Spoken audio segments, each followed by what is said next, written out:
কিছু জিকির আজকার করব, 200 বার লা ইলাহা ইল্লাল্লাহ, 400 বার ইল্লাল্লাহ, 600 বার আল্লাহু আল্লাহ, এগুলি একটু আমল করেন। এখন তো শেষ জমানা চলে আসছে।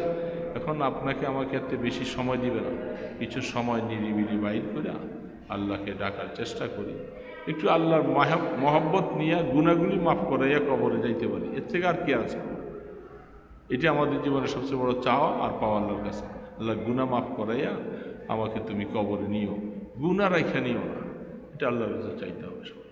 আস্তাগফিরুল্লাহাল্লাযী لا إله إلا هو الحي القيوم وأتوب إليه أستغفر الله الذي لا إله إلا هو الحي القيوم وأتوب إليه أستغفر الله ربي من كل ذنب وأتوب إليه لا حول ولا قوة إلا بالله। তার হায়াতের মধ্যে রবের সাথে সম্পর্ক ভালো। রব কেটা? সবাই বলি রবের সাথে সম্পর্ক ভালো। তখন কবর কার? কার কবর? কবরের মধ্যে নিয়ন্ত্রণ করবেন কে? ফেরেশতারা কার কথা শুনবেন? সব ওই বসের কথা মতো চলবে।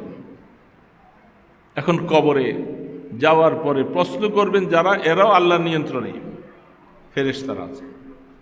তোরা মার রাব্বুকা প্রশ্ন করবে, ওমা দীনুকা ওমান নবিয়্যুকাল্লাযী বুইসা ফীকুম। 3টা প্রশ্ন করবেন। আল্লাহ পাক বলেন, এই গোলাম, তুই তো কবরে আসছো, সারা জীবন রবের সাথে তোর সম্পর্ক ছিল, রবের কথার বাহিরে তোর জিন্দিগি তুই কাটাস নাই। যদি কখনো উল্টাপাল্টা কিছু হয়ে গেছে বেখেয়ালে, সাথে সাথে আবার রবের কাছে এসে ধর্ণা দিয়ে কাঁদতে শুরু করছো, সেজদা দিয়া কাঁদছো, মোনাজাত করে কাঁদছো, বিভিন্ন অবস্থায় কাটছো। এই জন্য কবরে যাওয়ার পরে রব বলতেছে, তোমার ওগুলি তো আমি মাফ করে দিয়েছি, এখন তুই যখন কবরে আসছস, সম্পর্ক আমার। ফেরেশতারা প্রশ্ন করবে, তোমার জবান থেকে জবাব দেওয়াটা আমি আল্লাহ সহজ করে দিব, খুব সহজ হয়ে যাবে, দুনিয়াতে মুখস্থ করা লাগবে না, যদি রবের সাথে সম্পর্ক ভালো থাকে। আর যদি দুনিয়াতে খুব মুখস্থ করতেছি, রবের সাথে সম্পর্ক নাই, বলে সময় মতো যে তুমি ভুলে যাইবা, সব কিছুই মনে আসবে না। জোহরের সময় একজন মহিলা মুর্দারের জানাজা পড়েছে। তো জানাজা পড়তে যে আমি স্বাভাবিকভাবে অনেক সময় থাকি না, এই বেচারা আবদার করেছিল জানাজাটা আপনি পড়াই। তো জানাজা মসজিদের ভিতরে, লাশ মসজিদের বাহিরের সামনে।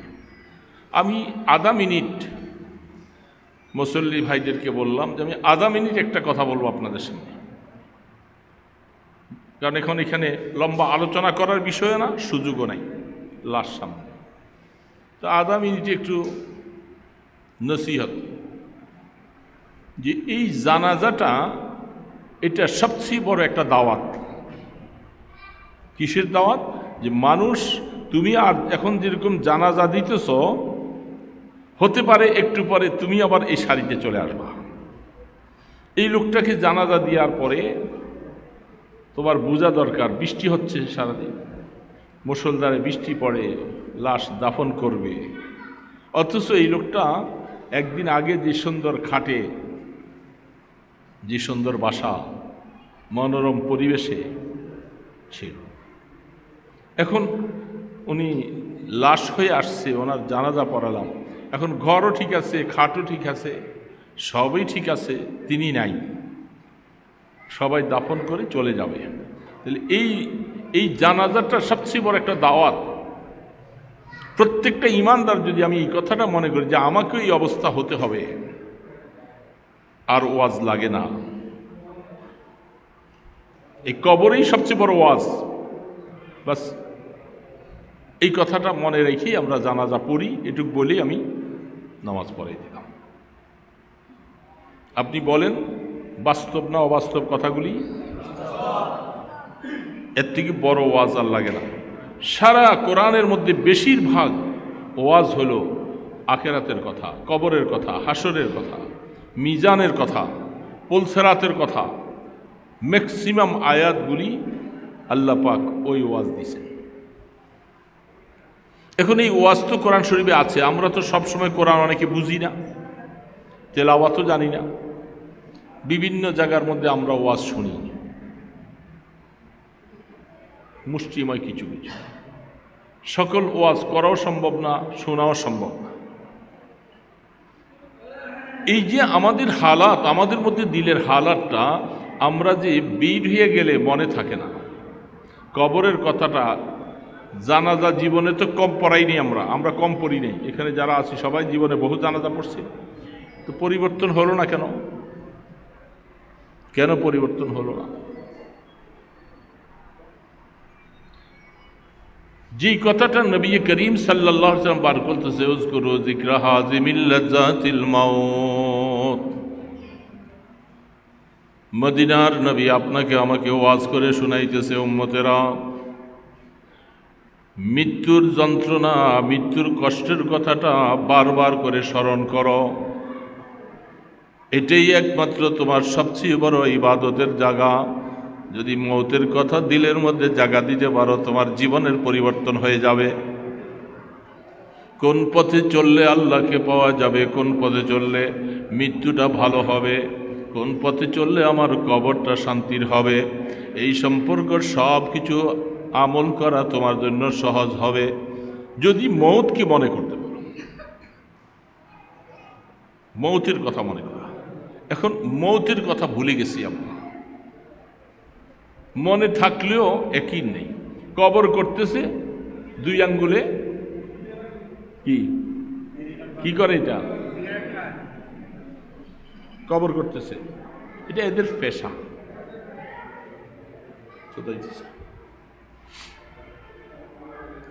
যারা মুর্দার কাঁধে করে নিয়ে যায়, এরাও কি নিতেছি কাঁধে করে, কোনো অনুভূতি নাই, লাশ নিয়ে যেতেছে, বাস মাটি দিয়া দুমধারক্কা করে দিয়া চলে আসতেছে। অনেক বছর আগে হজের মৌসুমে জেদ্দা গেছিলাম, তো মা হাওয়া আলাইহিস সালামের কবরস্থান, কবর দেখার জন্য আরো কয়েকজন মিলে আমরা সফর করছি। তো ওই কবরস্থানে ঢুকছি, সময় বেশি বাকি নেই, আসরের অনেকক্ষণ পরে। চতুর্দিকে প্রায় অন্ধকার আসতেছে, এমন সময় ঢুকে কয়েকটা কবর ঘুরে ঘুরে দেখলাম। মা হাওয়া আলাইহিস সালামের কবর যা যা দেখলাম, চিহ্ন তো তেমন বেশি নাই। দেখি যে এটা কবরের ভিতরে একজন মানুষ নড়াচড়া করে দেখা যায়। আমরা বললাম কেটা জানো এটা? আস্তে আস্তে আগাইলাম কয়েকজন, যে দেখি ওই কবরের ভিতরে একজন বুড়া মানুষ, সে ওইখানে কবর খোদা, কবরের আগের হাড্ডি এগুলি কবরেরটা আরেক কবরে নেয়, মানে কবরস্থানে তার ডিউটি, দায়িত্ব। বাড়ি সম্ভবত কিশোরগঞ্জ, জানা কোথায় যেন ভুলে গেছে। তো দেখলাম সেইখানের কবরগুলি অনেকটা কিছু কাঁচা ইটা দিয়া পাকা করে, কারণ এত কবর করা যায় না, বালু মাটি, কাঁচা ইটা দিয়া কবর রাখাকে। একজন লাশ 2 দিন 3 দিন পরে শুকাইয়া শুটকি হয়ে যায়। শুটকি হয়ে যাওয়ার পরে এটাকে আবার আরেক কবরের মধ্যে কয়েকটাকে একসাথে রাখা হয়, আবার এখানে নতুন লোক মাটি দেওয়া হয়। তো আমরা যাই দেখি একটা লাশ কাফন পেঁচানো, ওই বুড়া মিয়া একলাই এটা ধইরা আরেক কবরে রাখতেছে। কাজেই 2-3 দিন আগে মারা গেছে, রৌদ্রের তাপের কারণে লাশটা শুটকির মতো হয়ে গেছে, হালকা। তো ওনাকে বললাম, এই সন্ধ্যা হয়ে আসতেছে, আপনি যে লাশ উঠানামা করেন, একটু ভয় টয় লাগে না? এরকম কত লাশ উঠেছি আর রাখতেছি হুজুর, কিসেরা ভয় লাগবে? ওনার কাছে কোনো ভয়ের অনুভূতি নেই। তখন বললাম, ভয় অন্য কোনো ভয় নয়, আপনার ভিতরে এই ভয়টা ঢুকছে কিনা যে এরকম লাশটা আমি হয়ে আসবো, এটা ওনাকে বললাম। সন্ধ্যা হয়ে গেল, মাগরিবের আজানের টাইম হয়ে গেছে, চলে আসছি। তখন আমরা বুঝতে পারছি যারা কবরস্থানে এইভাবে সরকারি পয়সা, পৌরসভার অধীনে সিটির অধীনে কবরস্থানে যারা ডিউটিগুলি আদায় করে এদের মন মানসিকতা এরকম শক্ত, দেখতে দেখতে শক্ত হয়ে গেছে। এই শক্ত অন্তর কাসওয়াতে কলব যাকে বলা হয়, যে আমি এত জীবনে লাশ মাটি দেওয়ার পরও আমার জীবনে পরিবর্তন নাই, আমার জীবনে এখনো আল্লাহ পাকের সাথে রবের সাথে সম্পর্ক ভালো না। একজন লোক কথা অনেক সময় এলাকার মধ্যে অনেক দিন পর্যন্ত বৃষ্টি নেই, বৃষ্টি না হলে একটা নামাজ পড়ে না, পড়ছেন আপনারা কেউ জীবনে? বৃষ্টি না হলে নামাজ পড়ে, এমন নামাজ পড়ছেন আপনারা এখানে কেউ? একজনও পড়েন নেই, সেই ধারায় পড়েন নেই। বৃষ্টি হওয়ার জন্য নামাজ পড়ে। আল্লাহু আকবার। আমরা জীবনে অনেকবার পড়ছি, আল্লাহ পাকের শুকর ফায়দাও পাইছি। তো এখন বৃষ্টির জন্য নামাজ পড়ছে, তাও বৃষ্টি নাই অনেকদিন। একজন আল্লাহওয়ালা বুজুর্গ মানুষ আছেন ওই এলাকায়, আল্লাহওয়ালা মানুষ আছে না? বুঝেননি আল্লাহওয়ালা কারে বলে? আল্লাহওয়ালা কেটা? ওই বেটার কোনো সাইনবোর্ড আছে কপালের মধ্যে লেখা দিছে? তারপর আল্লাহওয়ালা কেমনে বুঝলেন? বুঝলেন কেমনে? হ্যাঁ, আল্লাহু আকবার। আল্লাহওয়ালা বুজুর্গ মানুষ, দ্বীনের উপরে চলা, দ্বীন এটা ব্যাখ্যা অনেক বড়। আমরা কি আল্লাহওয়ালা হতে পারি না? কে রে বাবা, হতে পারি না? আল্লাহ পাক কি আমাদের সাথে দুশ্মনী আছে নাকি? তো উনি যদি আল্লাহওয়ালা হয় তা আমি হতে পারবো না কেন? আমার কি সমস্যা? আমার সাথে দুশ্মনী? তা আমিও দ্বীনের উপরে চলি, তাই আমি আল্লাহওয়ালা হতে পারি। কি বলেন, ঠিক না ভাই? ঠিক। তা আমি দ্বীনের উপরে চলবো না আর আল্লাহওয়ালা হতে মনে চাবো, এটা হতে পারে না। এটার পিছনে আরেকটা কথা মনে পড়ে যায়, ওইটার কথাটা একটু রাখি, এই কথাটা একটু বলি, মনে পড়ছে। মনে আসলে তো এটা আমার কিছু না, মনে ফিট করনেওয়ালা কে? হযরত জুনায়েদ বাগদাদি রহমতুল্লাহ আলাইহির কথা মনে পড়ছে। তিনি, নাম শুনছেন না ওনার? কিতাবে শুনছেন, বইতে পড়ছেন, বিভিন্ন ওয়াজ নসিহতে শুনছেন। বাগদাদে তার বাড়ি। বাগদাদ কোথায়? তো বাগদাদ শরীফের বাসিন্দা হযরত জুনায়েদ বাগদাদি রহমতুল্লাহ। জীবনটা তো আল্লাহর জন্য ওয়াকফ করছে। মানুষ আল্লাহওয়ালা হয় দ্বীনের উপরে চলে। ওই যে আমার ওই ভাই বলছে, ওনার আপনার কি মনে চায় না আল্লাহওয়ালা হইতে? চায় না? মনে বলেন যে আমারও মনে চায়।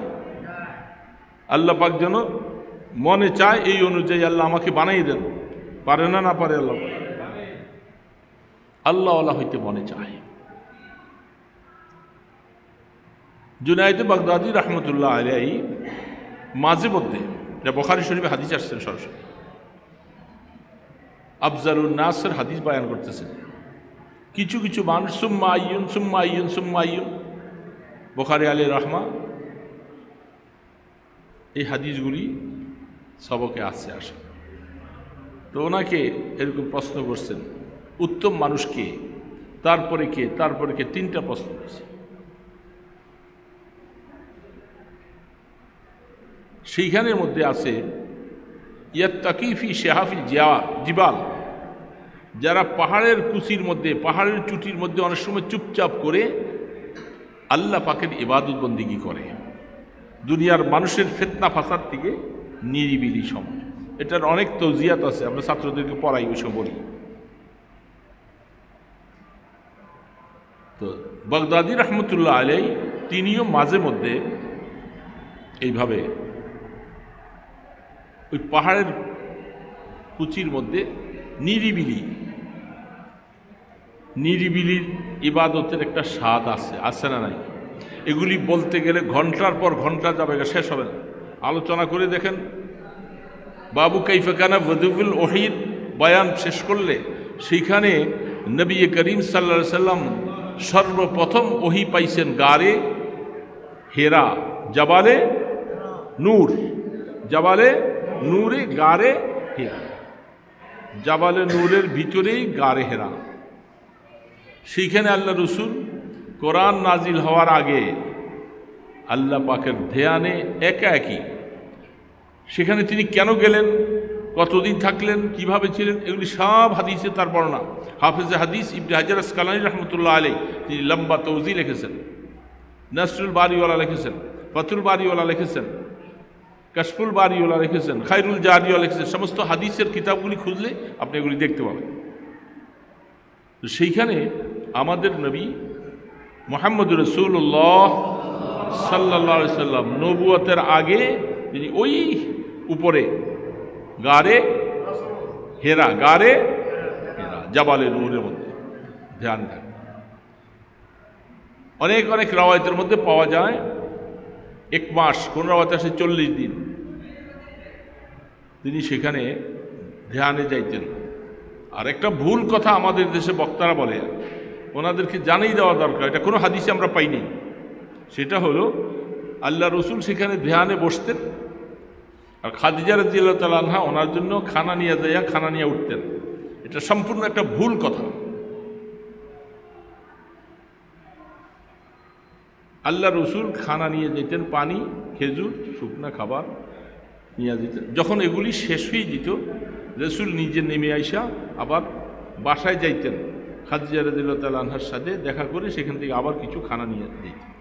খাদিজা রাদিয়াল্লাহু তাআলা আনহা তিনি খানা নিয়ে সেই এত উপরে পাহাড়ে উঠছে, কোনো হাদিসে তার প্রমাণ নাই।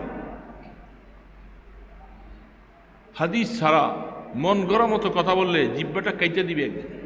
মানুষকে মজা মজা কথা শোনানো সহজ, যে জিহ্বাটা যখন আগুন দিয়া কাটবে কিয়ামতের ময়দানে খবর আছে। কারণ মান কাযাবা আলাইয়া মুতাআম্মিদান ফালিয়াতাবা মাকআদাহু মিনান নার। রাহমাতে দু আলম আল্লাহ রসুল বলছেন যে আমি বলি নাই, আর বলতেছে হাদিস শরীফে আছে। এই কথাটা যে বললো তাহলে আমার উপরে মিথ্যা তহমত দিল। আপনার মতো একজন, আমার মতো একজন মৌলবীকে যদি এই ধরনের তহমত দেয়, পুরা গ্রাম বেশি আইনে আমরা বিচার রাখবো, কেন আমাকে মিথ্যা কথা? আর আল্লাহ রসুল বলেন নাই আর আপনি বলছেন এটা হাদিসে পাওয়া গেছে, মিথ্যা তহমত হলো না? রসুল বলেন যারা আমার উপরে এই তহমত দিবে সে তার ঠিকানাটা জাহান্নামে বেছে নিও, কিয়ামতের ময়দানে তুমি জাহান্নামী হবে। এই জন্য এটা সহি কথা নয় যে রসুল উপরে ছিলেন আর খাদিজা রাদিয়াল্লাহু তাআলা আনহা সেখানে খানা নিয়ে উঠছেন, এটা একটা মিথ্যা কথা, জালি কথা, এটা বানানোওয়ালা কথা। বরং সেখানে আল্লাহ রসুল সেখানে ঘোষানিশি এখতিয়ার করতেন। এটা কুদরতিভাবে আল্লাহ পাক তৈরি করছেন, কারো হাত নেই। যেই জায়গাটার মধ্যে আল্লাহ রসুল, আমি জীবনে একবার উঠছিলাম, বহু কষ্ট করে 90 সালে, যে 2 জন মানুষ সেখানে বসতে পারে, দাঁড়াইয়া নামাজ পড়তে পারে, এমন কায়দা মতো পাহাড়টা যেন ওইভাবে আল্লাহ আগের থেকে কাইটা তৈরি করে রাখছে। সুবহানাল্লাহ বলতে ভালো লাগে না?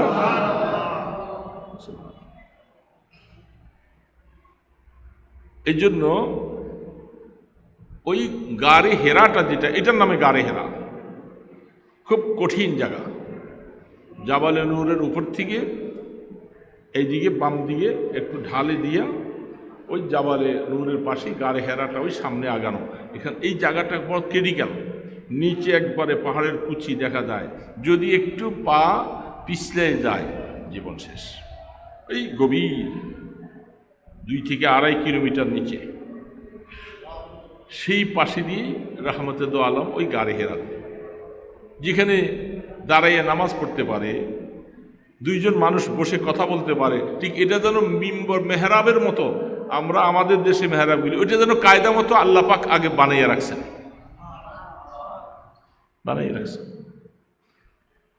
সেখানে আল্লাহর হাবিব বসার আগে ওনার দাদা ওখানে ধ্যানে থাকতেন। খাজা আব্দুল মুত্তালিব তিনি এরকম এই কাজ করতেন সেখানে, কারণ তিনি তৌহিদবাদী ছিলেন।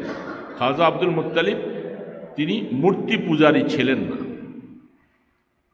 আল্লাহ পাক কোন নবী রসুলকে এইভাবে করে এবার বানানে, ওনার দাদা সেখানে মাঝে মধ্যে ধ্যানে বসতেন। লম্বা তৌজি এখানে তকরির হাদিসের পৃষ্ঠা আমাদের পাওয়া যায়। তো এই জন্য আল্লাহ রসুল সেখানে প্রথম ওহিটা নাজিল হওয়ার পিছনে, তাও রসুল ওই যে কথাটা বলতে যে আবার এটা সম্পর্কে কথা বলতে গেলে তো অনেক লম্বা কথা। তো আল্লাহর হাবিব তিনিও সেখানে আল্লাহকে পাওয়ার জন্য তিনি সেখানে ওই চুপচাপ, এটা নবুয়তের ডাইরেক্ট পরাপরি একটা তরিকা সুন্নত বললেই চলে। এই জন্য জীবনের কিছু অংশ প্রত্যেককে, যারা আমরা আল্লাহর সাথে মহব্বতের সম্পর্ক লাগাইতে চাই, এরকম কিছু সময় নিরিবিলি হতে হবে, একা একই হতে হবে, যেখানে বাইনি ওয়া বাইন আল্লাহ, শুধু আমি আর আমার আল্লাহ ছাড়া আর কেউ না। আনা ওয়া রব্বি, উজানির কারি ইব্রাহিম সাহেব রহমতুল্লাহ আলাইহির কথা আব্বা জানের মুখে অনেক শুনছি, যারা আমাদের বাড়ি উজানির কাছাকাছি, কচুয়া থানার দক্ষিণ প্রান্তে। আমি গত কয়েক বছর আগে রায়পুর থানায় একটা মাহফিলে গেছি। তখন আরও কয়েক বছর আগে মামুনুল হক ছিল, আমি ছিলাম, আরও অনেক বড় ওলামা এখানে ছিল। তো মাহফিল শেষ করার পর আমি খুব অসুস্থ ছিলাম, তারপরও ওনাদের আবদারে যেতে হয়েছে। হাইটেও যেতে পারতেছিলাম, এইটুক জায়গা হাঁটার মতো অবস্থা ছিল না। বয়ান শেষ করে আসার পরে যেখানে নামাজ পড়ব, খাওয়া দাওয়ার আয়োজন করছেন, সেটাকে জিনের বাড়ি বলে। এটা এলাকার মানুষের কাছে প্রসিদ্ধ জিনের বাড়ি। তো সেইখানে যাইয়া দেখি, মানে ওই বাড়িটা হাফিজি হুজুরের শ্বশুর বাড়ি, পীরজি হুজুরের শ্বশুর বাড়ি, উজানি কারি ইব্রাহিম সাহেবের বোনের বাড়ি, ফজলে আলাই সাহেব হেগো শ্বশুর বাড়ি, মানে যত বুজুর্গ আছে সব বুজুর্গরা ওই বাড়ি জামাই। তো কারি ইব্রাহিম সাহেব রহমতুল্লাহ আলাই তিনি ওই বোনের বাড়িতে যাইতেন মাঝে মধ্যে। ওই মসজিদের পাশে যা দেখলাম, আমাকে দেখাইল এরা, একটা জায়গা আছে সুন্দর করে, যা দস্তুর মতো কবরের মতো জায়গা, এর থেকে বেশি না কবর। তো বললাম যে এটা ওনারা এখনো এটা ইবরতের জন্য রাইখা দিছেন। কারি সাহেবুদ্দুর রহমতুল্লাহ আলী যখন যাইতেন সেখানে, উনি ওই কবরের মধ্যে একা একই হয়ে যেতেন কবরের জায়গাটায়, সেখানে মোরাকাবা মুশাহাদা করে আল্লাহ পাকের জিকির আজকার করতেন। তাহলে আকাবিরিনদের থেকে এর সনদ পাওয়া যায়। আর হাদিসে যেহেতু বুখারী শরীফের সরাসরি হাদিসের সনদ খুলে দেখেন, ইয়াত্তাকি ফি শিয়াফিল জবাব, যারা পাহাড়ের চূড়ি দিয়ে গোসানিশিতে মাঝে মধ্যে সময়টা, আর এই জন্যেই এটার ফজিলত এখনকার এই উম্মতের জামানায় এই ফজিলতটা দিয়েছে নামাজে তাহাজ্জুদের মধ্যে। ওই সময় আপনার সাথে কেউ থাকে না, সব বন্ধ থাকে, সবাই ঘুমিয়ে থাকে, দরজা বন্ধ, চুপচাপ উঠে ওই সময় নিরিবিলি আপনি আল্লাহর সাথে মোনাজাত, মোরাকাবা, মুশাহাদা, মুজাহাদা এগুলি করার একটা সবচেয়ে মোক্ষম সময় কেউ নেই। এই জন্য এটার এত ফজিলত। কানু কলিলাম মিনাল লাইলি মা ইয়াহজাউন ওয়া বিল আসহারি হুম ইস্তাগফিরুন, যেটা আল্লাহ পাক বলছেন, জমিনের মধ্যে আমার কিছু বান্দা এমন আছে যারা রাত্রে কম ঘুমায়, আরাম কম করে, এবং সেহেরগার মধ্যে আমার কাছে মাগফিরাত চাইতে থাকে। তাইলে এই কাজটা করনেওয়ালা লোক কিছু আছে, কোরআন বলতেছে। এই জন্য কিছু ইস্তেদলাল হিসাবে, দলিল হিসাবে কয়েকটা কথা বললাম। এবার শোনেন, হযরত জুনায়েদ বাগদাদী রহমতুল্লাহ আলাইহি তিনিও আল্লাহ পাকের এত বড় প্রিয় বান্দা হয়েছে। সব কারি সাহেব হুজুরের জীবনের বৃত্তান্ত তালাশ করলেই তো পাওয়া যায়। নোয়াখালীর থেকে উজানি আসছে, তো কেমনে আসছে? এইখানে ইবাদত করতে আসছে। কোথায় নোয়াখালী, কোথায় উজানি, বন জঙ্গল অবস্থা সব কিছু। সেইখানের মধ্যে ওনাকে এই খবর কে জানাইছে? যে এখানে একটু নিরিবিলি বৈশা আল্লাহকে ডাকার মতো একটা পরিবেশ আছে, সেই পরিবেশটা ওনার এলাকায় উনি পায় নাই। সেই চাটখিলে ওইদিকে রামগঞ্জের পাশাপাশি। তাহলে বোঝা যাচ্ছে এটা আকাবিরিন থেকে তার প্রমাণ। আমি আমার হযরত নানুপুরি রহমতুল্লাহ আলাইকে কয়েকবার এই ধরনের অবস্থা হারা দিয়েছি। রাত্রির শেষ ভাগে হযরত নিরিবিলি উঠে চলে যেত, এবং হযরতের যে খাদেম ছিলেন, খাদেম হযরত ইন্তেকালের পরে আমাদের কাছে বলছেন, বুকে জড়াইয়ে ধরে তখন বলতেন যে হযরতের ওসিয়ত নামা ছিল, আমাকে কসম দিয়ে গেছিলেন, তার নামও মাওলানা শফি, যে তুমি যদি কিছু দেখে থাকো তাহলে তোমাকে আল্লাহর কসম তুমি আমার হায়াতের মধ্যে এই কথা কোনোদিন বলতে পারবা না, আমার ইন্তেকালের পরে বলবা। আর যদি আমার হায়াতে এটা মানুষের কাছে বলো, কিয়ামতের ময়দানে আল্লাহ নবী শাফাত তুমি পাইবা না। বুঝছেন ব্যাপারটা? বুঝেন নাই কেউ এখনো? আল্লাহ ওয়ালাদের জীবনের হালাত এরকম লুকাইয়া থাকতে চায়, প্রকাশ হতে চায় না। কারণ এটা জানাজানি হয়ে গেলে অনেক সময় উজুব আইসা যাবে, রিয়া আইসা যেতে পারে, মানুষ ঝামেলা করবে, এই জন্য কারো কাছে প্রকাশ করা যাবে না, সব চুপচাপ চুপচাপ গোপন। এই জন্য হযরত ইন্তেকালের পরে, যেদিন ইন্তেকাল হলো আমরা জানা যায় যেদিন গেলাম, সেদিন জড়াইয়ে ধরে চোখের পানি ছেড়ে বলল আবু ছবি হযরতের আমানত ছিল। আমি এখন বলতেছি আপনাকে যে আমি 2বার 3বার দেখেছি হযরতের সাথে কামরায় শোয়া। হযরত একটা এই শত্রুন্দি বিজয়া একটা মোটা চৌকির মধ্যে আরাম করতেন, আর নিচে আহমদ শফি সাহেব উনি মাজুর মানুষ ছিল, ডান হাতটা লাড়তে পারে না, বাম হাত দিয়ে হযরতের খেদমত করে। রাত্রি শেষ ভাগে হঠাৎ করে হযরত উঠছেন, উইটা লাঠিটা নিচে হাতে বাইরে দিয়েছে। তো গভীর রাত, তখন মৌলভী শফি রহমতুল্লাহ আহমদ শফি দিন যে আমি ঘুম ভাইয়া গেছে, আস্তে আস্তে করে আমি হযরতের পিছে পিছে যাইতেছি, পিছনে দূরত্ব রেখা হযরত যাইতেছেন, আমিও হযরতের পিছে পিছে যাই। কতটুক রাস্তা যাওয়ার পরে চিনি না এখন জানি, এমন একটা জায়গার মধ্যে আসি, সেখানে টুপিওয়ালা, পাগড়িওয়ালা, সাদা জুব্বাওয়ালা অনেক মানুষ, অনেক ওলামায়ে কেরাম। হযরত সেখানে ওনাদের সামনে কিছু কথা বললেন, বলে সবার সাথে দোয়া মোনাজাত করে চলে আসতেছে।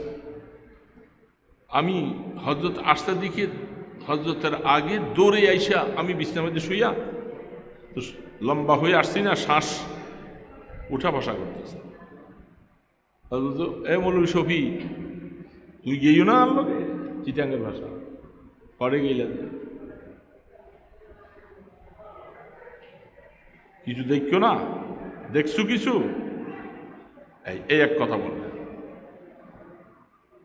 আরেকদিন যেটা আপনাদের কাছে বললে এটা আসলে পাগলের প্রলেপ হবে, আপনারা বুঝবেনও না, আপনাদেরকে বুঝাইতেও পারবো না, আসলে এটা কঠিন এক মাসালা। বুঝতে হলে বুঝমানদের সাথে চলা লাগে। রাত্রির শেষ ভাগে হযরত যে খাটের মধ্যে শুয়ে আছে, এই খাটটার মধ্যে হযরত শুয়ে জিকিরের আওয়াজ চলছে, আর হযরতের শরীরগুলি সব টুকরা টুকরা হয়ে গেছে, হাত এক জায়গায়, মাথা এক জায়গায়, পা এক জায়গায়, প্রত্যেকটা অঙ্গর মধ্যে জিকির আল্লাহ আল্লাহ আল্লাহ আল্লাহ আল্লাহ আল্লাহ আল্লাহ আল্লাহ আল্লাহ আল্লাহ চলতেছে। তখন শহীদ বলতেছে আমি ফালতুটা একটা নজর দেখার সাথে সাথে আমি চিৎকার দিয়ে বেহুশ হয়ে গেলাম। বেহুশ হয়ে যাওয়ার পরে হয়তো আমার ঠিক পুরোপুরি ঠিক হওয়ার পরে আমারে বলতেছে হুশ আসার পরে, এ মৌলভী শফি তুই কিছু দেখছো না? আমি কথাই বলতে পারি না, আমার জবান বন্ধ হয়ে গেছে, যেমন কিছু বলতে পারি। তখন হযরত বলতেছে এই সমস্ত হালাত কারি সাহেবের ছিল, গঙ্গোই রহমতুল্লাহ আলের ছিল, বিভিন্ন হালাত ছিল, এটা তোমাদের কাছে বলো না। তোমাকে আজকে আমি কসম দিয়ে বলে গেলাম, আমার হায়াতে কারো কাছে বলতে পারবো না, এগুলো বুঝবাও না, বলতে পারবো না। এই জন্য জীবনে কোনো দিন মুখ খুলি নাই। আজকে হযরত দুনিয়া থেকে চলে গেছে, ভাইজান আপনারা খুব মহব্বতের ছিলেন, হজরতের বুকে জড়াইয়া বলতেছি এই কথাটা, না বললে আমার কাছে শান্তি লাগে। এই ছিলেন নানুপুর হজরত। জীবনের একটা বিশাল সময় হজরতকে দেখেছি, চলছি ফিরছি। তো এটা হলো আল্লাহ ওয়ালাদের হালাত মাঝে মধ্যে অবস্থা, যেটা বোঝানো যাবে না। কারণ ক্লাস 1, 2, 3 ছেলেদেরকে ইন্টারমিডিয়েটের পড়াইলে বোঝা যাবে? নাবালক ছেলে কি বিবাহ পড়ানো যাবে? বিবাহ বোঝানো যাবে যে বিবাহ এটার নাম? কিন্তু বালেক হইতে হবে, তখন তারা বুঝাইতে হবে যে এটা বিবাহ। তা আমরা তো এই রাস্তার জন্য সব নাবালক, আমাদেরকে এগুলি বললে তো নাবালকের কাছে বোঝানো হবে। এই জন্য আল্লাহু আকবার, বাগদাদ নগরীর কিছু কুচিতে জুনায়েদে বাগদাদি রহমতুল্লাহ আলী তিনি নিরিবিলি গেছেন আল্লাহ পাকের সাথে কথাবার্তা যা বলেন মুজাহাদা করবেন, জিকির আজকাল। আর জিকির তো এটা লাজিমি সাই, এই রাস্তার সোপন রাস্তার জন্য জিকির এটা লাজেম, জরুরি। এটা ছাড়া রাস্তা খোলা হবে না, রাস্তা খুলতে হলে এটা লাগবে। এই জন্য তিনি সেখানে যাই, একজন মানুষ আসছেন গাঙ্গুহির আপনার জুনায়েদ বাগদাদিকে তালাশ করতেছে। হুজুর কই আছে, হুজুর কই আছে? হুজুর কামরায় নাই, খানকায় নাই। বলে যে আমি দেখছি আসরের আগে একটু পরে হুজুর এই দিক দিয়ে যায়। ওই বেচারাও আস্তে আস্তে করে যাইতে যাইতে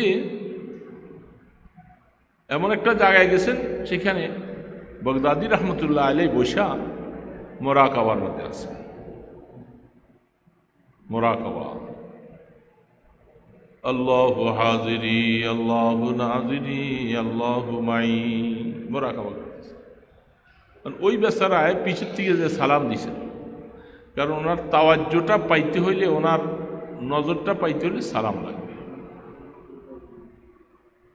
সালাম দিয়া দিছেন হযরত নজর, আরে মনে মনে চিন্তা করতেছে এই জামিলার থেকে বাঁচার জন্য দূরে চলে আসছি, আবার জামিলাতে এখানে চলে আসবো। তখন সালাম কালাম হলো, কি জন্য ভাই আপনি আসছেন? আমার সময় নষ্ট। হুজুর একটা মাসালা জিজ্ঞাসা করি, সেটা হলো এটাও আল্লাহ পাকের একটা ব্যাপার। সেই যে জিজ্ঞাসা করে, হুজুর আল্লাহওয়ালা কাকে বলে? আল্লাহওয়ালা কাকে বলে? এটা জিজ্ঞেস করার তুমি এখানে আইছো, আর জায়গা পাইলে না? কিন্তু পরেও জিজ্ঞেস করতে পারতো, তুমি এসে আমার সময় নষ্ট করলে। তো হুজুর একটু মনে স্বাভাবিকভাবে একটু বিরক্ত হয়েছেন। আসছি আমি নিরিবিলি আল্লাহকে ডাকবো, ইবাদত করব, আর তুমি এসে এখানে এসে আমার জিজ্ঞাসা করছো আল্লাহওয়ালা কাকে বলে? আর কিছু পাইছিল না। তো হুজুর একটু গোস্সা এসে গেল, রাগ এসে বলে, অনেক সময় আল্লাহওয়ালারা, আমার হযরত নানুপুর রহমতুল্লাহ সুলতান আমসদ মেজাজি ছিলেন খুব। হযরতের মেজাজ যারা বুঝতো না তারা তো পেরেশান ছিল। তখন আল্লাহওয়ালা কাক বলছে, আল্লাহওয়ালা কাক বলে জিজ্ঞেস করতে এখন লাগে না? এই যে আল্লাহ, কেউ যদি বলে এই পাহাড় তুমি চল, পাহাড়টা চলতে থাকে। কোনো মানুষ যদি পাহাড়টাকে বলে যে পাহাড়টা চলতে থাকে, তা আল্লাহওয়ালা জিজ্ঞেস করতে পারে হ্যাঁ না এখন লাগে? এই যে হাত দিয়ে ইশারা করছে, কেউ যদি পাহাড়টাকে চলতে বলে পাহাড় চলে, পাহাড় চলা শুরু করছে। বুঝছেন কথা? বুঝছেন? কিচ্ছু বুঝেন, বুঝেন নাই কথাটা? বুঝে আসছে? প্রশ্ন করছে আল্লাহওয়ালা কাকে বলে? উনি বিরক্ত হয়ে গেছে, এত দূরে আইসা আমাকে এত ঝামেলা করলা কেন? ওর আল্লাহওয়ালা যদি বলে পাহাড় তুই চল, পাহাড়টা চলবে। এটা একটা ওই যে রাগের বশীভূত হইয়া বলছে, তুমি এখানে এসে আমাকে বিরক্ত করলা। এই জন্য উনি এই হাতে ইশারা দিয়ে পাহাড় চলা শুরু করছে। আর পাহাড় থামো, তোমাকে কি চলতে বলছি? তোমাকে তো চলতে বলি নাই, এটা কথার প্রসঙ্গে না বলেছে, পাহাড় আবার থেকে গেছে। জুনায়েদে বাগদাদি রহমতুল্লাহ। এখন ওই বেটা গেছে গা, যান আপনি সরেন তাদের, বিরক্ত করবেন না, সময় নষ্ট করবেন। আর হযরত চিন্তা করছে, এই আওয়াজ করে কেটা এখানে, কে পোলাপান, তোরা কেন দুষ্টামি করস? তো হুজুর চিন্তা করলেন, এখানে তো আমার খবর পাইয়ে গেছে, আমার সময় নষ্ট হবে, এই জন্য আমি আর একটু দূরে যাই, জায়গা চেঞ্জ করে ফেলি, দূরে। আর একটু দূরে যাওয়ার পরে যাইয়া দেখে যে এখানে কিছু মানুষ দাঁড়িয়ে আছে। আপনারা কারা, এখানে কি ব্যাপার? এই ফ্যানটা বন্ধ করে দেন। তো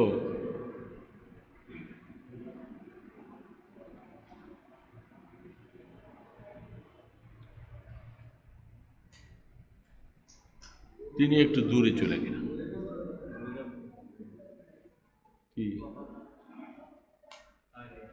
চিন্তা করলেন এখান থেকে আর একটু দূরে যাইয়া, যেন ডিস্টার্ব না করে।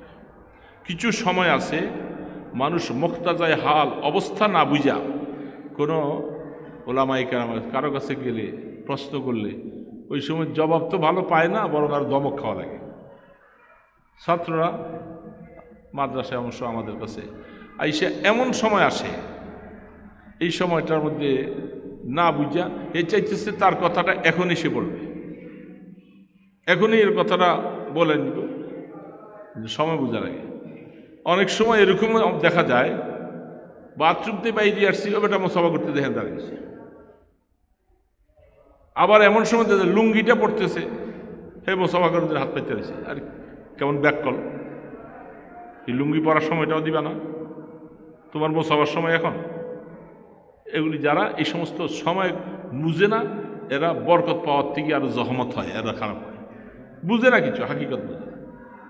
লুঙ্গি পড়তেছে, বেটার কাছে মুসলমানদের হাত পাইতে পারছে, এগুলো হলো ব্যাকল কিছু মানুষ। এই জন্য গাঙ্গুহি রহমতুল্লাহ আলাই, আপনার বগদাদি রহমতুল্লাহ আলাই, তিনি ওইখান থেকে সইরা সেখানে যে কিছু মানুষ দাঁড়িয়েছে। আপনারা কারা? বলে আমরা এই জঙ্গলে একজন আল্লাহর কুতুব থাকে, উনি সপ্তাহে একদিন বের হয়, বাইরে এসা কিছু জরুরত আছে বাজারে করে আবার চলে যায়। তো আমরা ওই জন্য দাঁড়ায় বেশি, উনি আজকে বাইর হবে এখান দিয়া, একটু মোসাফা।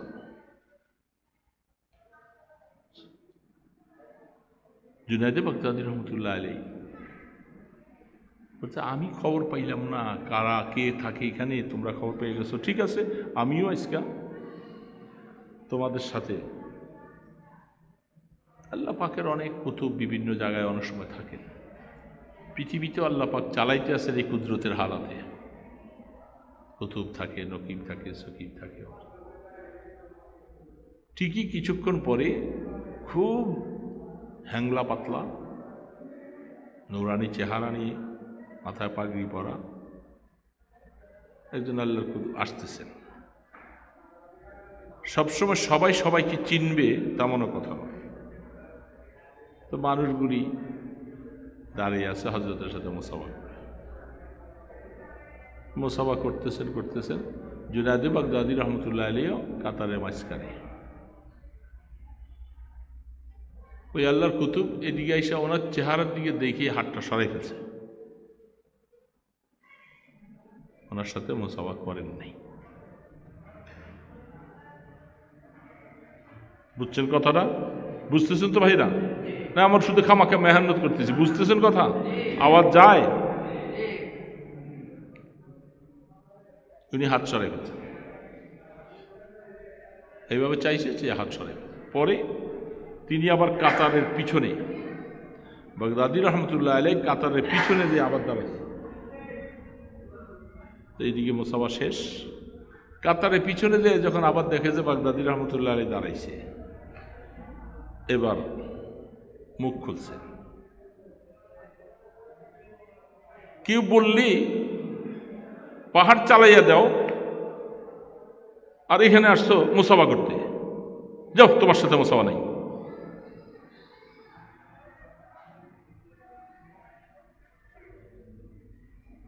বুঝতেছেন ব্যাপারটা? বুঝতেছেন কি রে বাবা? বুঝতেছেন না? বুঝতে আবারও বলি,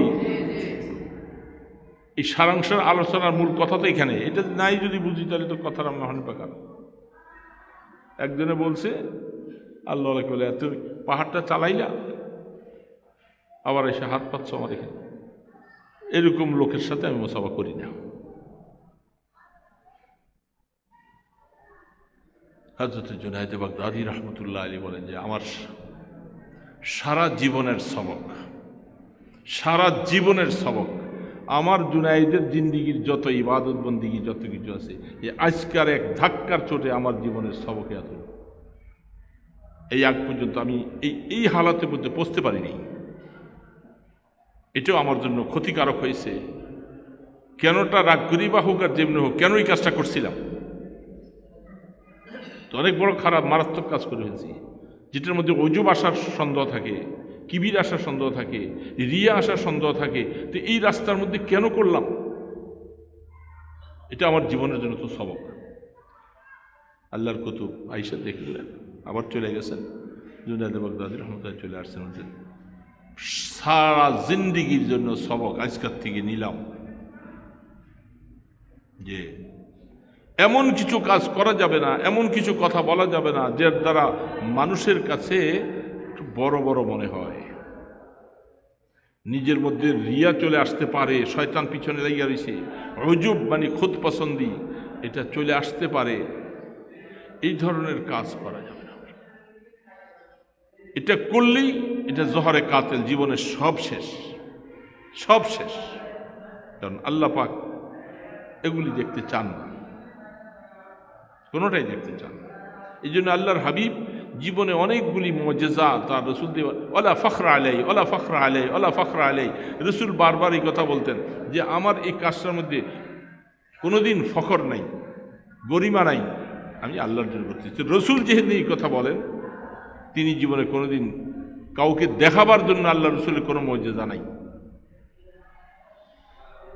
অলি আল্লাহদের থেকে আল্লাহ পাক কিছু ঘটান মুজিজা আর কারামত, এগুলি ইচ্ছা করে দেখাইবার বিষয় না, এসব আল্লাহ প্রদত্ত। যখন আল্লাহ পাক কোনো কিছু দেখাই দেন বা কারো কিছু করে দেন, দেখেন না আমার নানি ভাজনতুল্লাহ কি শর্তটা লাগাইছে, এই বান্দা এই কথাটা বিভিন্নখানে বলবে, তো আমি হালাক হয়ে যাব, আমি বরবাদ হয়ে যাব, শেষ হয়ে যাব। এই যে তারা কঠিন কসম দিয়া বলছে, তুই কথা যদি হায়াতে থাকতে বলস, কিয়ামতের ময়দানে আল্লাহ নবী শাফাত যেন তোর নসিব না হয়। এত শক্ত কথা কেন বলছে? মাসালার বড় জটিল, মাসালা জটিল বাবা। আমরা অনেক সমাজের মধ্যে বলি, আমার হযরত নানবুর রহমতুল্লাহ তখন বলতেনই কথা, তোমাদের জন্য বহুত বড় কঠিন হালাত। এই যে আমি চেয়ারে বসছি, আপনারা সবগুলি বসছেন নিচে, হালাতটা বহুত খারাপ। আমি কথা বলতেছি, আমরা মিম্বরে বসি, হাদিসের দর্শের মধ্যে বসি, ছাত্ররা নিচে, আপনারাও ছাত্রের মতো বসছেন, হালাতটা বড় নাজুক। আমি মাদ্রাসা মোহতামিম, মাদ্রাসা খতিব, বক্তা, এত কিছুর ভিতর দিয়া তোমাকে ঘায়েল করার জন্য শয়তান তোমার পিছনে বেশি চলবে। কি করে তোমার ভিতরে একটু সামান্য কিছু ঢুকে দিতে পারে, তোমার জিন্দিগি বরবাদ। এই জন্য হযরত বলতেন মাঝে মধ্যে, কোনো সময় দেখো যদি কোথায় আসো, একটা জুতা মনে মনে পায়ের থেকে খুইলা আমি এইভাবে ধরে রাখবা, যে খবরদার নফস, খুশি হয়েছি না, তোর দ্বারা কিছু কাজ দিতেছে, আমি আল্লাহ, তুই খুশি হবি না। যখন খুশি ভাব দেখো, জুতার পিটা শুরু করবা কাল, তুই কে, তোর মধ্যে আমি কিছু কাজ দিছি, এটা আমার মনে চাইছে, এগুলো কি তোর যোগ্যতা?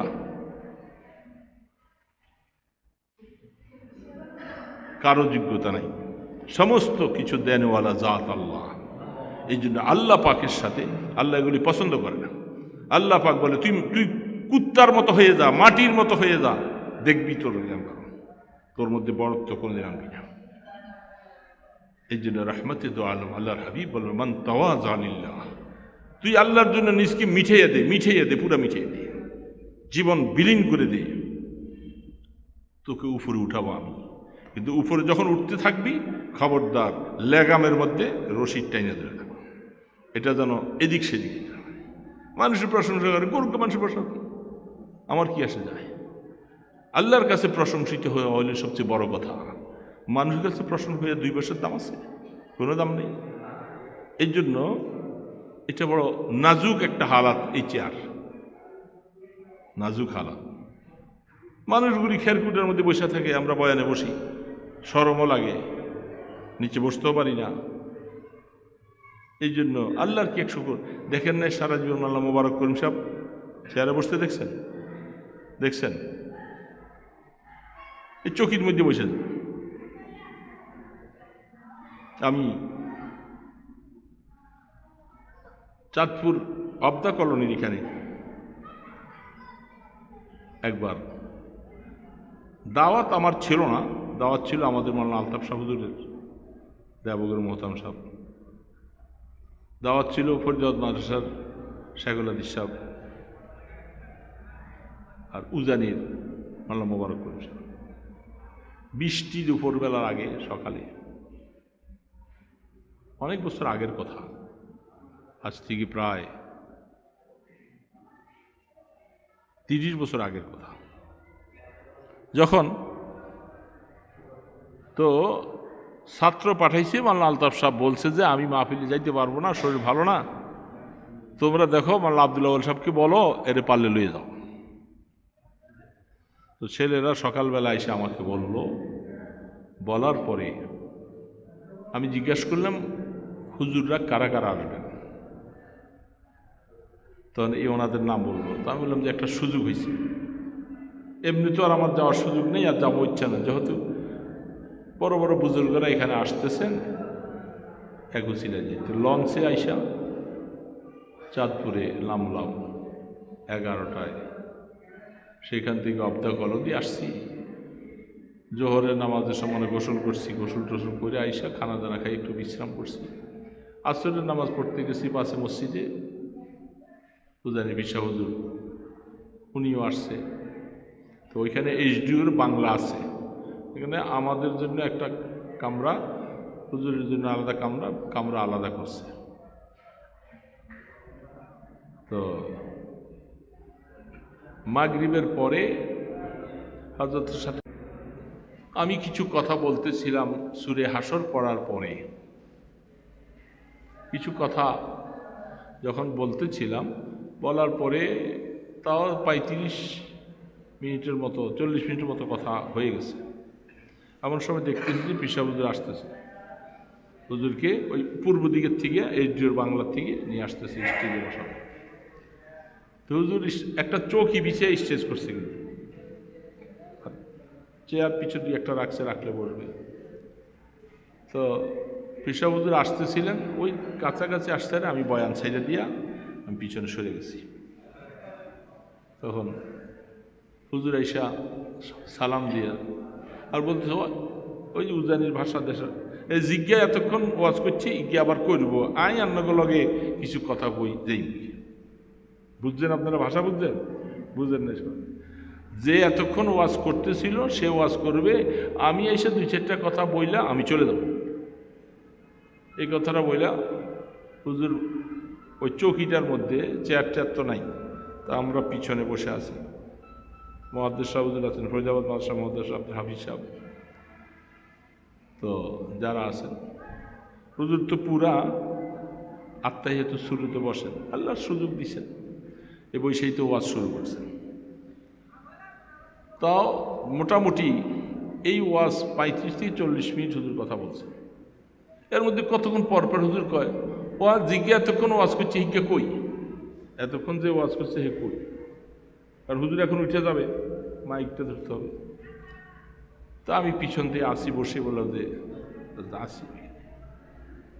আবার কতক্ষণ পরে আবার এই কথা বলতেছে, 3বার 4বার, মানে আমার কাছে শরম লাগতেছে, এত শরম লাগতেছে। হুজুরের মুখে 3বার একটা কথা, শরম না? বড় বড় সব হুজুর এখানে বসা। হুজুর বয়ান শেষ, কয় যে ওই লোকটা কই, ওই মানে নিজের ভাষায় হিজ্ঞা কই, দেশের ভাষা বলতেছে, উনি কথা বলে। আমার তো ভিতরে খুব কষ্ট লাগতেছে। পরে শেষে আমি ওনাদেরকে, আমি হুজুরের সাথে সাথে পিছনে উঠা চলে আইছি। এখানে আমি একটা বেয়াদবি করে ফেলছি। হুজুর বারবার বলছেন আমার তবিয়তে, আমি নিজে হুজুর বয়ান করছি, এরপরে এখন আমার আর এখানে কথা বলার ইচ্ছা অনেক সাথে নেই। আমি হুজুরের পিছিয়ে চলে আসছি। আসার পরে রুমে গেছি, হুজুর এখান থেকে অল্প সময় করে আবার চলে যাবে, আরেক প্রোগ্রাম ছিল। এখন তো অল্প টাইমের মধ্যে মজমা ভাঙা দিতেছে। তাছাড়া যদিও দিনের বেলা বৃষ্টি ছিল, এখন তার বৃষ্টি নাই, কি হবে? ওনারা লোকজন আবার আসছে আমাকে আবার যাইতে, আমি মাপ চাইতেছি। আমি হুজুর আমাকে মাফ করে দেন, পীর সাহেব হুজুর বয়ান করছে, এখানে মুহাদ্দিস সাহেব হুজুর আছে, এলেমের সাগর, কত বড় মানুষ, আপনারা হুজুরে বসাই। যাই হোক, হুজুরে নিয়ে বসাইছে। এখন হুজুর তো মুহাদ্দিসানা মানুষ, হুজুর তো বয়ানই না, পাবলিকদের সামনে বয়ান করার জন্য কিছু ওইরকম কিছু না। হুজুর এলমি কথাবার্তা বলতেছে সবকের মতো ছাত্র। এখন 10-15-20 মিনিট কথা হওয়ার পরেই মানুষ উঠে চলে গেছে। এখন ওই লোকগুলি আমার কাছে আসছে, 3 বার আসছে, হুজুর আপনাকে আবার দেওয়া হলো। আমি তো একবার কথা বলছি, এখন আবার আমাকে যাইতে হবে, আবার মাফ করে দেন। আর রাত্রেবেলা যাইতে হবে না, লঞ্চে ছাড়া আসার কোনো পথ নেই। তারপরে হঠাৎ করে নিজের শরীরটা একটু খারাপ, পেটটা যেন খারাপ হয়ে গেল, আমি গেছি টয়লেটে। তারপরে ওনারা আবার আসছে, 3 বার আসার পরে শেষে আমি বললাম যে একটা কাজ করতে পারেন, মুহাদ্দিস সাহেব হুজুরে, কারণ হুজুরের সাথেও আমার মহব্বত পরিচয় আছে, যখন দেওবকে মাঝে মধ্যে পড়াইতে আসতেন, তো হুজুরে আগে উঠাইয়া স্টেজ থেকে লইয়া যান, যদি নিয়ে যাইতে পারেন তার আমি দেখি চেষ্টা করি। হুজুর এখানে বয়ান করতে ছিল, হুজুর উঠবেন আর আমি যাইতে পারবো না। তারপরে মুহাদ্দিস হুজুরকে, হুজুর নিজেই বুঝা ফেলছে যে মানুষ বয়ান বুঝতেছে না, অনেকে উঠা যায়, হুজুর নিজে উঠা চলে গেছে। তো খালি হওয়ার পরে আবার আসছি, আইসা সবার কাছে মাফ টাপ চাইয়েই বললাম যে ভাই কি করা, অপারক বেয়াদুফি যদিও হয়, হুজুর বয়ান করে গেছেন, বড় মানুষ ওনারা, আমাদের মতো এই নগণ্য মানুষ, তো 2-4টা কথা আল্লাহ তৌফিক দিলে বলবো, হুজুরদের দোয়ার উসিলা। উজানি হুজুর যাইবার সময় মাথাটার মধ্যে হাত দিয়ে আমাকে এত দোয়া করছেন, এটা আমার জীবনের জন্য সবচেয়ে বড় পুঁজি। মাথায় হাত দিয়া সন্ধ্যা দিয়া মুইসা দিয়ে বলছে আল্লাহ তৌফিক দেব, বয়ানের তৌফিক দেব, উজানি হচ্ছে দোয়া করছে। তো এই জন্য বলা হচ্ছে সেখানে আদবের লেহাজ না রাখলে কিছু পাওয়া যায় না। কারণ এত বড় মানুষ, বড় হাস্তি, ওনাদের এখানে নিজেকে নিজে একটা ফকির মনে করে বেয়াদবি করা, তাহলে জীবনের জন্য বরবাদ হয়ে যেত। এই জন্য আদব কিছু নিতে হইলে নিজকে বিক্রি করা লাগবে। ঠিক উজানির মাহফিলের মধ্যে দেশে আসছে, চলে যাব, আসার সময় ঢুকছি, আসে গেলে সব দেখা হুজুর তো চকিটার মধ্যে বসছে, আর পাগলগুলি সব এমনি সারছে, ভিড় জমাইছে। তো আশিক ভাই আমাকে ধরে নিয়ে পরিচয় করাইতেছে, হুজুর আমগো ওই দিকের মানুষ।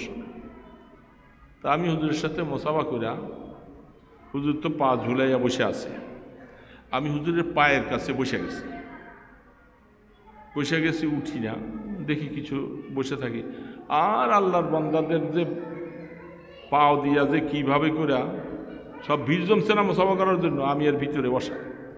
আর হুজুর আমাকে বার বলতেছে, আশিক ভাই দাঁড়াই রয়েছে, ওই গের উঠেলি যাও, পাড়াই এত সব শেষ করে ফেলবো। 3 বার বলছে, আমি এখনো উঠিনি, এখনো বসে রয়েছি, লাত্তি উষ্টা খাইতেছি, আর কি কিছু থাক, তবু তো একজন আল্লাহর ওলির পায়ের পড়ছে, বসে রয়েছি, থাকি না কতক্ষণ পর হুজুর যে তো বেহায়া, তো এ তো যায় না দেখি, সব জায়গার মধ্যে কিছু কিছু জায়গার মধ্যে বেহায়া হওয়া দরকার। বসেই রয়েছি, পায়ের কিনার দিয়া ধরে বসে রয়েছে,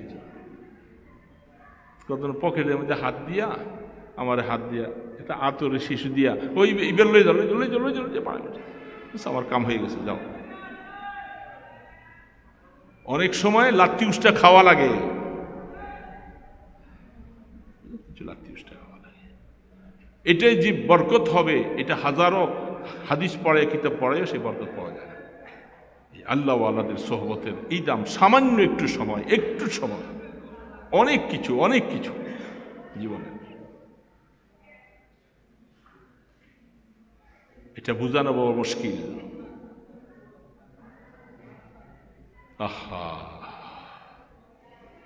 রিশতায়ে মা গর্দনম আফগন্দা দোস্ত, রিশতায়ে মা গর্দনম আফগন্দা দোস্ত, মি বুরদ হর যাকে খাতির খায়োস, तिश्निगा गर आब जो यदर जहां আবেদার বা আলম জুয়া তৃষ্ণেগা। আল্লামা রুমি রহমতুল্লাহ আলাইহি ইলমি মারিফতের সাগর, যেমন ইলিম এমন মারিফতের সাগর দিছেন আল্লাহ পাক। সেই রুমি রহমতুল্লাহ আলাইহি বলতেছে, দেখো দুনিয়ার মানুষ দেখো অনেক সময় গরু ছাগল ভেড়া বকরি হাটে বাজারে নিবার সময় কোথাও ঘাসে নিতে হইলে গলার মধ্যে একটা রশি লাগায়, রশি লাগাইয়া টাইনা টাইনা নেয়। তো রশি যখন যার হাতে থাকে এই গরু ছাগল তার কথা শুনতে বাধ্য, যেদিকে টান দেয় সেদিকে যায়।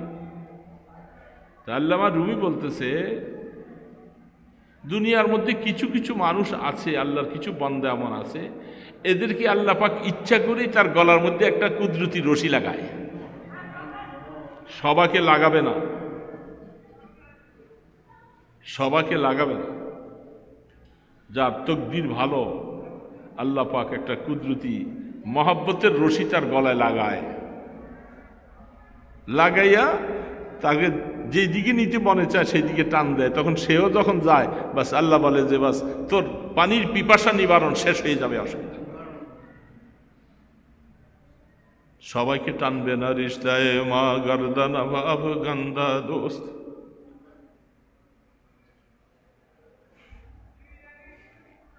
টানবে না সবাইকে বাবা।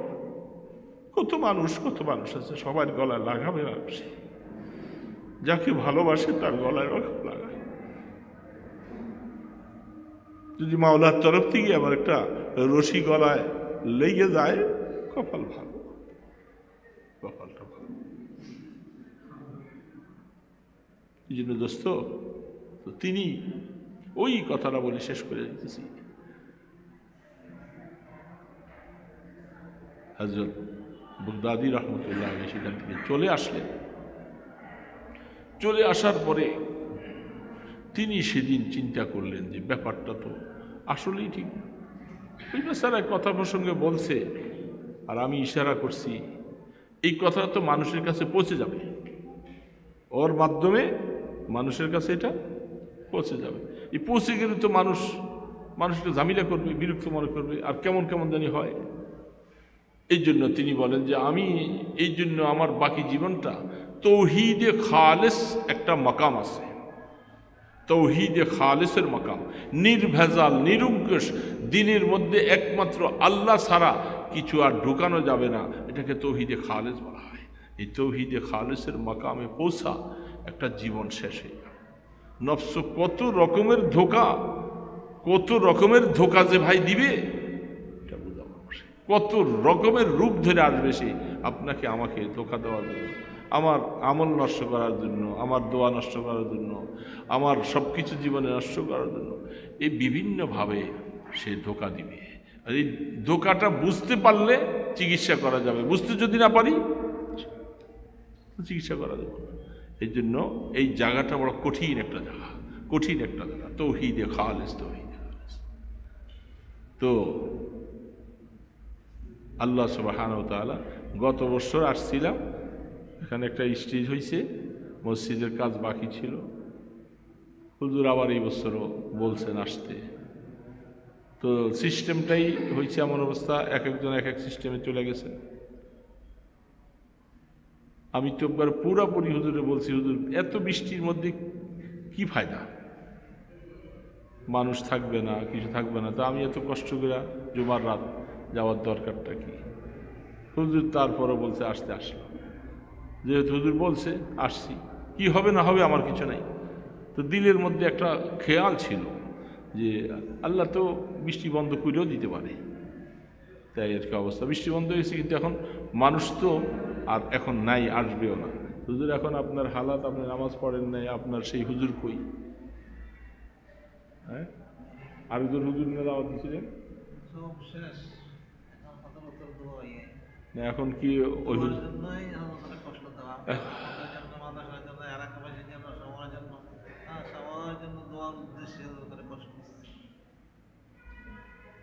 কয়টা বাজে এখন? ঘড়ির টাইম কয়টা? 9টা। 9টা আসছে, টাইম অনেক হয়ে গেছে, এশার নামাজ পড়া হয় নাই। আমি কিন্তু নামাজ পড়ে ফেলছি। এখন আপনারা পড়েন নাই, যারা আপনাদের পড়া দরকার। তো মসজিদ হয়েছে আসলে মসজিদের রূহ হলো মুসল্লি আসা। কেমন মুসল্লি হয় জুমার দিনে? এলাকায় আচ্ছা আচ্ছা আচ্ছা আচ্ছা, আলহামদুলিল্লাহ। যাক, তো সামনে মাটিও ভরাট করছেন। ঠিক আছে, মাশাআল্লাহ। এখন কাজ করতে থাকেন মসজিদের মুসল্লি, এবং এটি হলো বড় জিনিস। মসজিদে মুসল্লির ছেলেপেলেরা আছে, ছাত্র নামাজ পড়ে তাই। আল্লাহ, ঠিক আছে। আপনারা অল্প সময় বসছিলেন, সিদ্দিকী সাহেব যাইবার সময় আমার সাথে দেখা করে গেছে। আমি আবার ওই ছোট একটা কোনো একটা কামরা আছে, আমি আবার হাই কমার্স ছাড়া ফ্লোরিং করতে পারি না। এই জন্য বিশিজে বিজাও ওইখানে যাইয়া রয়েছি আর কি। ওইটা হয়তো আসলে কামরা না, এটা নিজেদের। তারপর সেইখানে নামাজটা পড়ে ফেলছি আমি। এখন আপনারা বাকি ওনারা যারা নামাজ পড়েন নাই, ওনারা জামাতে নামাজ পড়ে যাবেন। তো আমি তো আসলে ওয়াজ করতে জানি না, আসলে ওয়াজ করি না, দুই চারটা কথা ভাঙ্গাচুরা বলছি।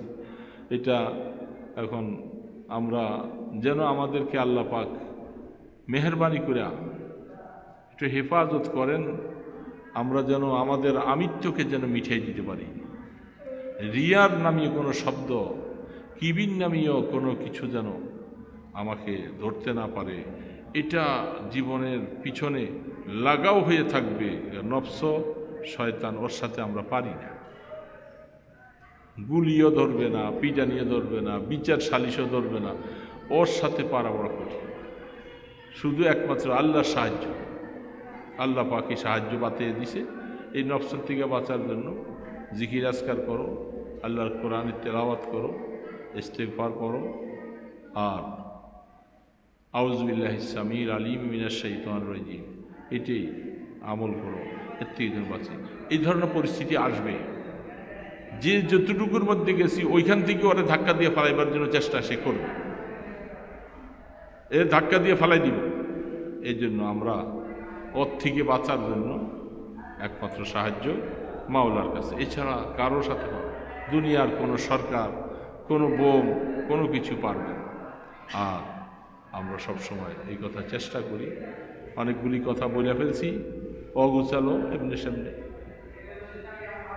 যদি আমাদের কারো বুঝে আসে, আমরা আমলের চেষ্টা করব, নিজের জীবনটা একটু সংশোধন করি। বাবা, কবরে তো যাইতেই হবে, কে কখন যাইব কারো সীমা নেই। সবাই একটু কবরের চিন্তা করি, আমলের মধ্যে একটু সুন্দর করি। সকাল বিকাল কিছু তাসবিহাত পাঠ করি, করবো না ইনশাআল্লাহ? ফজরের পরে, মাগরিবে, আসরের পরে সুবহানাল্লাহ, আলহামদুলিল্লাহ, লা ইলাহা ইল্লাল্লাহ, আল্লাহু আকবার। এটা তো পারি, সবাই মুখস্থ পারি না। তো চেষ্টা করব প্রত্যেক নামাজের পরে 20 বার করে আস্তাগফিরুল্লাহ পড়লে 100 বার হয়ে যাবে। আসরের পরে দুরূদ শরীফ পড়ি, বেশি বেশি করে দুরূদ শরীফ পড়ব। আর যতটুকু তৌফিক আল্লাহ পাক দেয়, গুনার থেকে বাঁচার চেষ্টা করি। এই জমানার মধ্যে সবচেয়ে বড় গুনাহ হলো চোখের গুনাহ। এটা দিয়া মানুষের কলবটাকে মুর্দা বানাই ফেলায়, কলবের স্বাদ চলে যায়। এই জন্য কিছু জিকির আজকার করব। 200 বার লা ইলাহা ইল্লাল্লাহ, 400 বার ইল্লাল্লাহ, 600 বার আল্লাহু আল্লাহ। এগুলি একটু আমল করেন। এখন তো শেষ জমানা চলে আসছে। এখন আপনাকে আমাকে এতে বেশি সময় দিবে না।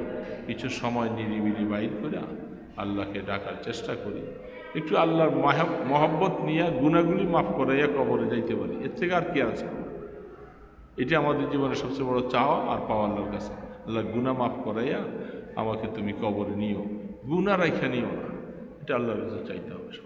আস্তাগফিরুল্লাহ আল্লাযী লা ইলাহা ইল্লা হুয়াল হাইয়ুল কাইয়্যুম ওয়া আতুবু ইলাইহি। আস্তাগফিরুল্লাহ আল্লাযী লা ইলাহা ইল্লা হুয়াল হাইয়ুল কাইয়্যুম ওয়া আতুবু ইলাইহি। আস্তাগফিরুল্লাহ রাব্বী মিন কুল্লি যামবিন ওয়া আতুবু ইলাইহি। লা হাওলা ওয়া লা কুওয়াতা ইল্লা বিল্লাহিল আলিয়্যিল আযীম। আস্তাগফিরুল্লাহ যখন পড়ব, এটা তো তওবা, অর্থ অনেকে বুঝে না। তো অর্থটা বুঝে নেবেন, আমি যত গুনাহ করছি সব গুনার থেকে আল্লাহর কাছে মাপ চাইতেছি এবং তওবা করতেছি, আল্লাহ আমি আর গুনাহ করব না। এইটা হলো তওবা, আর আরেকটা হলো আস্তাগফিরুল্লাহ। দুইটা অর্থ। যা গুনাহ করছি এগুলোর জন্য মাপ চাই, আর আতুবু ইলাই, আল্লাহ যা সামনের দিকে গুনাহ আছে গুনার থেকে তো মাপ চাইছি আমি, আর এই গুনাহ আর তাওবাতু হুয়া নাদাম, শর্মিন্দা হওয়া, আল্লাহ ভুল করে ফেলছি, এটা আল্লাহর কাছে চাই। যে যেই অবস্থায় পারেন, নিরিবিলি পারেন, মোবাইল বন্ধ করে পারেন, দরজা বন্ধ করে পারেন, আমার গুনাহ মাফ করে দিও। আল্লাহকে এমনভাবে চাইতে হবে যেন আল্লাহর মায়া লাগে, আমার হালাতের দিকে দেখে, আমার কথা শুনে যেন আল্লাহর মায়া লাগে।